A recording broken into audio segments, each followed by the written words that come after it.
Hello students, welcome back. आज हम लोग बात करेंगे एफडीआई और एफपीआई दोनों क्या होता है, फॉरेन डायरेक्ट इन्वेस्टमेंट और फॉरेन पोर्टफोलियो इन्वेस्टमेंट। ये जो टॉपिक है ये आपका नेट के यूनिट 1 का टॉपिक है, तो इसको आज हम लोग कवर करेंगे डिटेल में पूरा। तो स्टार्ट करते हैं। Capital is the virtual ingredient for the economic growth, but since most nation can not meet their total capital requirement from internal resource alone, they turn to foreign investors. तो मतलब क्या हुआ कि जो कैपिटल है वो बहुत इम्पोर्टेंट होता है हर एक नेशन के लिए। तो बहुत सारे ऐसे भी नेशंस हैं कि जिनका कैपिटल रिक्वायरमेंट अकेले पूरा नहीं हो पाता। ठीक है, तो वो क्या करते हैं, वो दूसरे नेशंस की तरफ ध्यान देते हैं और वहाँ से कुछ फॉरेन इन्वेस्टर्स को लाने का सोचते हैं। तो यहाँ पे है foreign direct investment and foreign portfolio investment are the two most common routes for the investor to invest in the overseas economy.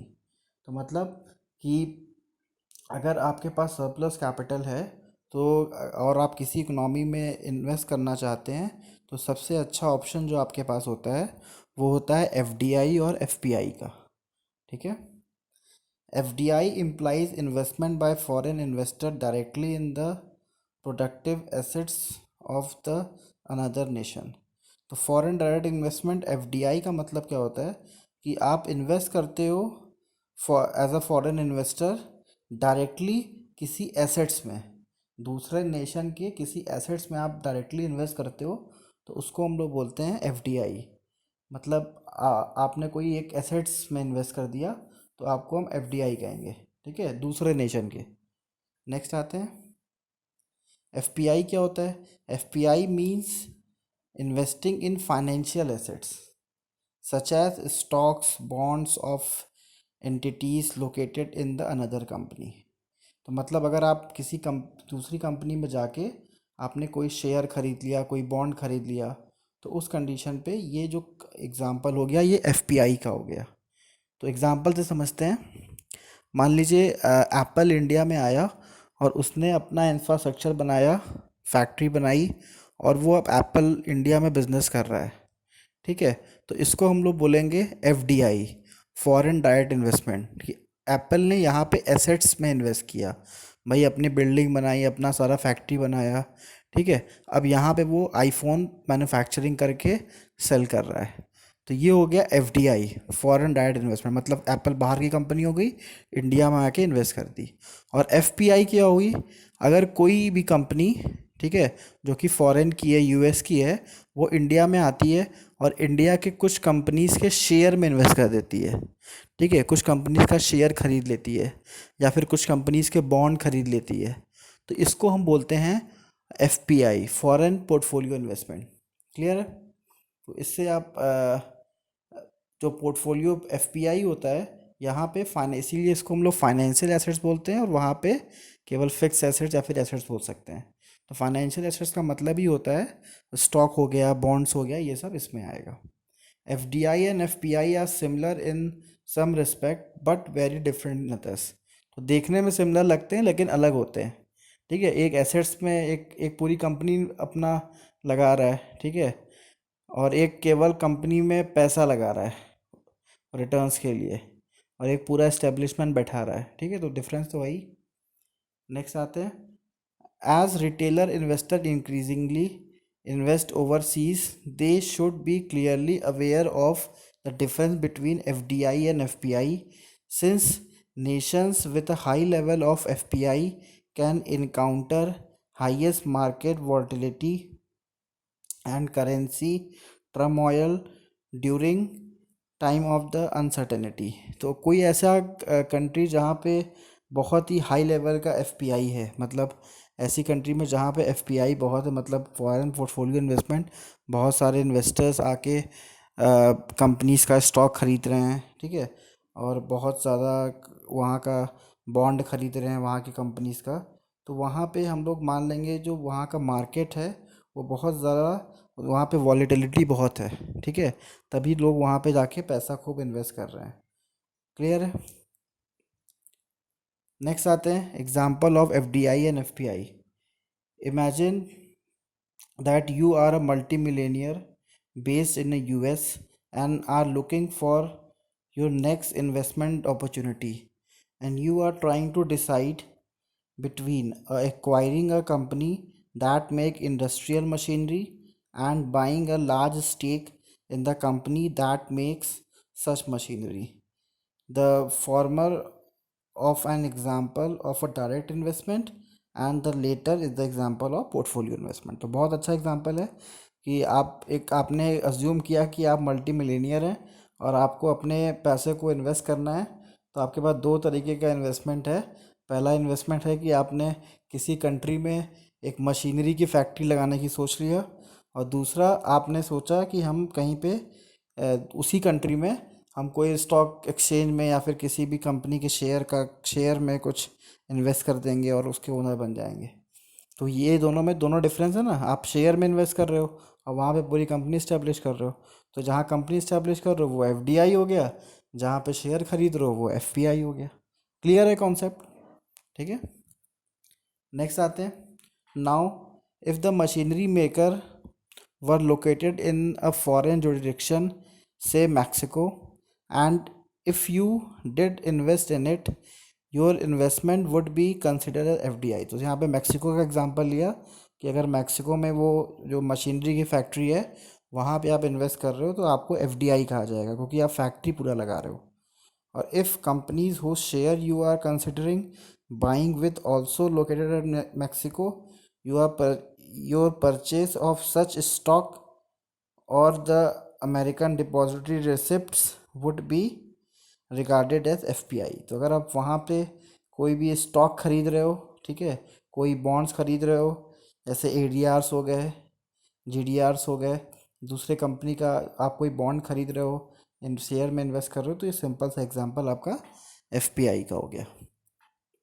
Next आते हैं. Although F D I is generally restricted to the large players who can afford to invest directly overseas, the average investor is quite likely to involve in FPI. तो simply FDI जो होता है वो बड़े investors के लिए होता है, क्योंकि यहाँ पे आप छोटा मोटा इन्वेस्टमेंट नहीं करते हो, आप एक पूरी कंपनी लगाने का सोच रहे हो. तो ये आपका FDI तो हो गया बड़े इन्वेस्टर्स के लिए. लेकिन जो एवरेज इन्वेस्टर्स होते हैं उनके लिए FPI होता है. एक रिटेल इन्वेस्टर, एक छोटा इन्वेस्टर है, 10-20 लाख रुपए इन्वेस्ट करना चाहता है, तो उसके लिए एफपीआई है कि किसी दूसरी कंट्री के कंपनी का शेयर खरीद लिया. अब इंडिया में आप हो, आपको लगा कि एप्पल बड़ा अच्छा ग्रो कर रहा है, आपने यूएस में अपना अकाउंट खुलवाया और वहाँ पे आपने शेयर खरीद लिया एप्पल का, फेसबुक का. तो ये क्या हो गया, एक तरीके से आपका एफपीआई हो गया. तो एफपीआई ये छोटे इन्वेस्टर्स के लिए होता है. नेक्स्ट आते हैं. Every time you buy foreign stock or bond either directly or through ADR, mutual fund or exchange trade funds, you are the engaged in FPI. तो फॉरेन बॉन्ड्स खरीदने का अलग अलग तरीका है. आपने फॉरेन स्टॉक खरीदा, बॉन्ड्स खरीदा, या तो डायरेक्टली खरीद लिया या तो एडीआर के थ्रू खरीद लिया, या फिर आपने म्यूचुअल फंड के थ्रू फॉरेन बॉन्ड्स में इन्वेस्ट कर दिया. ठीक है. तो ये सारा कुछ आपका जो एग्जांपल आएगा वो एफपीआई का आएगा. The cumulative figure of FPI are huge. According to the Investment Company Institute, in the early January 2018, domestic equity mutual fund has inflow of 3.8 billion dollars, while foreign equity funds attract over the triple than amount 13.7 billion dollar. तो अगर average देखा जाए तो retail investor बहुत ज़्यादा हैं जो कि एफपीआई में हैं, क्योंकि बहुत कम ही लोग हैं जो के पास बहुत ज़्यादा इन्वेस्टमेंट है और वो पूरी कंपनी लगाएंगे, क्योंकि कंपनी लगाने में देखिए रिस्क होता है. तो कंपनी तो वही लगाएगा जिसकी कंपनी पहले से एक जगह चल रही है. ठीक है. तो ऐसे बहुत कम एफडीआई होते हैं कि जो पहली बार कंपनी लगाने जा रहे हैं वो भी दूसरे नेचर में लगा दें. ठीक है. तो नॉर्मली कंपनी वही लगाता है जिसका पहले से ब्रांचेस और कहीं पे है. अब जैसे मैकडोनल्ड्स है, अब मैकडोनल्ड्स का ब्रांच पहले सब जगह था तो उसने इंडिया में एफडीआई कर दिया, अपना पूरा ऑपरेशन लगा दिया. ठीक है. लेकिन अब ये कोई नया ब्रांड आया तो ऐसा कम होता है. तो इसीलिए अगर आप कंपेयर करो एफडीआई और एफपीआई में, तो एफपीआई आपको ज़्यादा मिलेगा, क्योंकि रिटेल इन्वेस्टर बहुत सारे हैं और वो छोटे छोटे बॉन्ड, छोटे छोटे सब जगह पे पैसे इन्वेस्ट करते रहते हैं। नेक्स्ट आते हैं evaluating alter attractiveness. Because company is always in the short supply and is highly mobile, foreign investment has stand criteria when evaluating the desirability of an overseas distinction of FDI and FPI, which includes। तो देखिए हर एक company के अपने FDI और FPI के criterias होते हैं। तो हर एक कंपनी, हर एक कंट्री जो होती है वो अपने हिसाब से इनका एक कोटा फिक्स करती है कि हाँ आप इतना इन्वेस्ट कर सकते हैं, ठीक है, आप इतना स्टॉक खरीद सकते हैं। तो सबका कुछ ना कुछ, हर एक कंट्री का अपना रूल्स रेगुलेशन होता है जो इनको फॉलो करना पड़ता है। क्या क्या चीज़ें आती हैं? पहला है economic factor, the strength of the economy, GDP, growth trends, infrastructure, inflation, currency risk, foreign exchange control. तो कोई भी एफडीआई या फिर एफपीआई अगर कहीं पे जा रहा है इन्वेस्टमेंट के लिए, तो उस कंट्री का सबसे पहले इकोनॉमिक फैक्टर चेक करता है। तो ये सब फैक्टर्स आप प्लीज़ लर्न कर लीजिएगा, नेट के एग्ज़ाम में पहले भी पूछ चुका है, ठीक है। तो इकोनॉमिक फैक्टर्स में क्या क्या चीज़ें आएंगी कि कंपनी का, सॉरी, कंट्री का इकोनॉमी देख रहा है कि यहाँ की इकोनॉमी स्ट्रेंथ स्ट्रेंथ में है कि नहीं है, जीडीपी का ग्रोथ ट्रेंड है कि डाउन ट्रेंड जा रहा है, इंफ्रास्ट्रक्चर है कि नहीं है, इन्फ्लेशन की क्या स्थिति है, रिस्क की क्या स्थिति है, फॉरेन एक्सचेंज इनका बहुत फ्लक्चुएट तो नहीं कर रहा है। ये सारा कुछ पहले एफडीआई और एफपीआई दोनों देखते हैं जब किसी कंट्री में इन्वेस्ट करने जाते हैं, ठीक है। नेक्स्ट है पॉलिटिकल फैक्टर। पॉलिटिकल फैक्टर में क्या है? Political stability, government, business philosophy, track record. तो गवर्नमेंट सबसे इम्पोर्टेंट है। गवर्नमेंट अगर चली जाती है, मतलब अगर गठबंधन वाली सरकार होती है, तो उसमें बड़ा लॉस होने का डर होता है, क्योंकि कभी भी सरकार गिर सकती है। तो उसमें फॉरेन इन्वेस्टर भी थोड़ा डरते हैं कि हमने कंपनी में हमने शेयर कब खरीदा और शेयर मार्केट एकदम डाउन हो गया, ठीक है, सरकार गिरी, इन्वेस्टर्स का जो भरोसा था वो कंपनी मतलब कंट्री से हट गया, उन लोग ने अपना शेयर बेचना शुरू कर दिया। तो ये सब भी बहुत प्रॉब्लम होती है। तो इसीलिए लोग पॉलिटिकल बैकग्राउंड को ज़रूर देखते हैं कि जो पार्टी लीड कर रही है उसका पॉलिटिकल बैकग्राउंड कैसा है, वो किस तरीके से काम करती है, लोगों का भरोसा उसके ऊपर है कि नहीं है।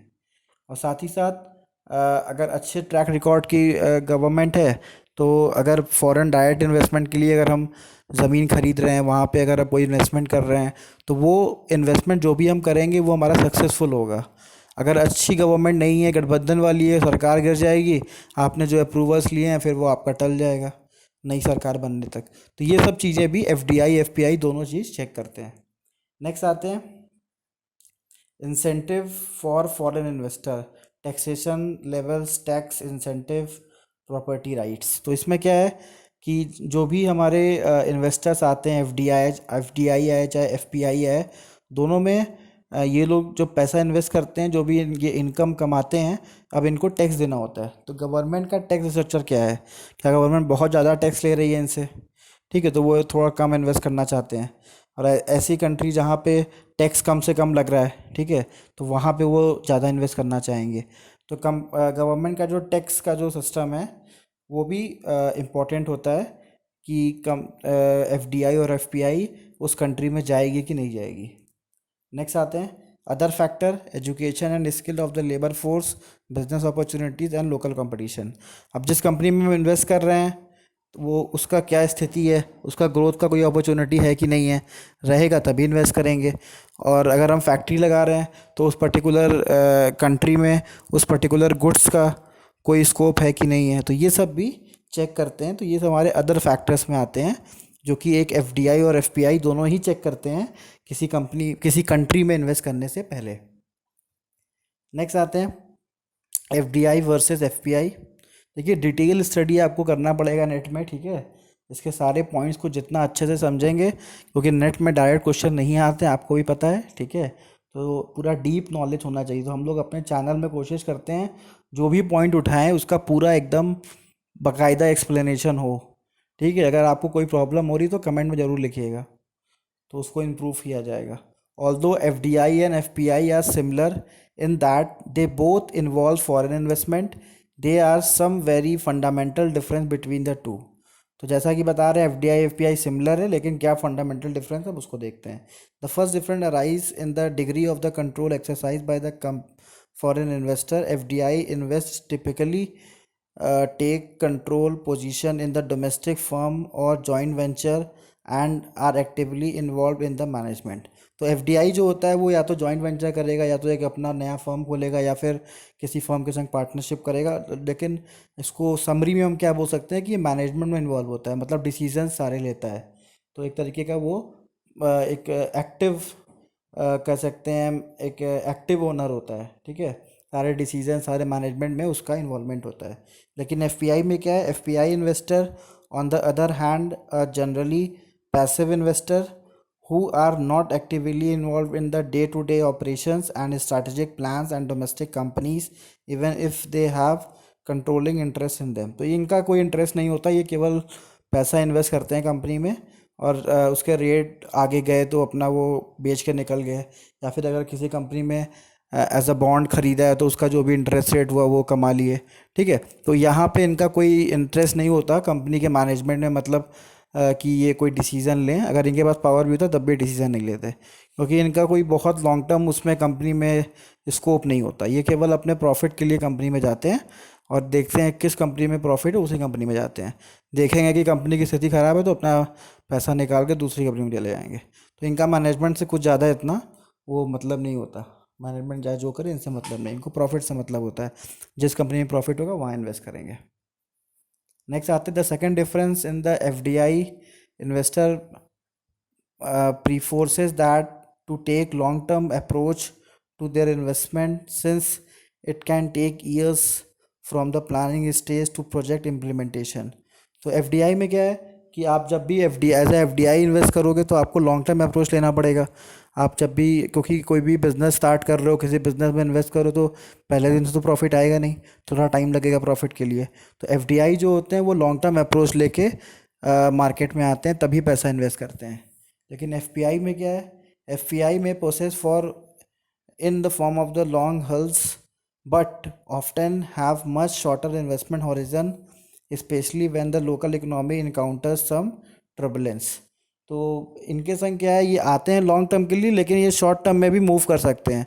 अगर उनको लगता है कि हाँ इकोनॉमी की स्थिति अच्छी नहीं चल रही है तो ये वेट नहीं करेंगे, ये तुरंत वहाँ से पैसा निकालेंगे और किसी इकोनॉमी में या फिर और किसी कंपनी में इन्वेस्ट कर देंगे। तो ये इकोनॉमी की अगर स्थिति ख़राब होती है तो सबसे पहले एफपीआई वाले आते हैं कि भाई यहाँ से हटो, ठीक है। बताया था ना एफपीआई जहाँ पे इन्वेस्ट करता है वहाँ का मार्केट बहुत वॉलेटाइल होता है, कब वहाँ क्या हो जाए कुछ कंफर्म नहीं है।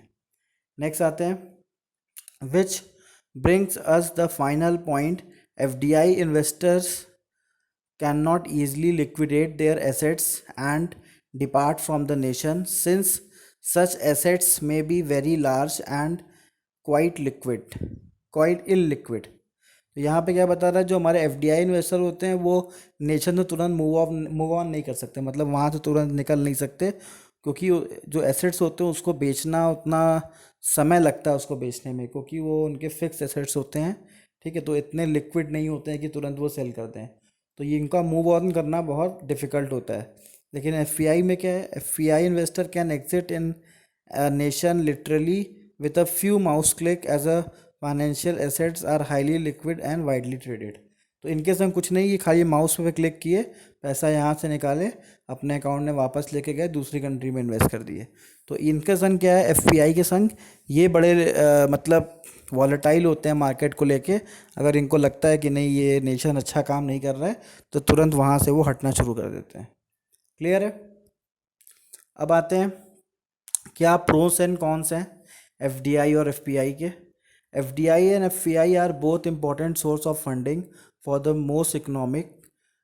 Foreign capital can be used to develop infrastructure, set up manufacturing facilities and service hubs, and invest in another productive assets such as machinery, equipment, which contributes to economic growth and stimulate employment।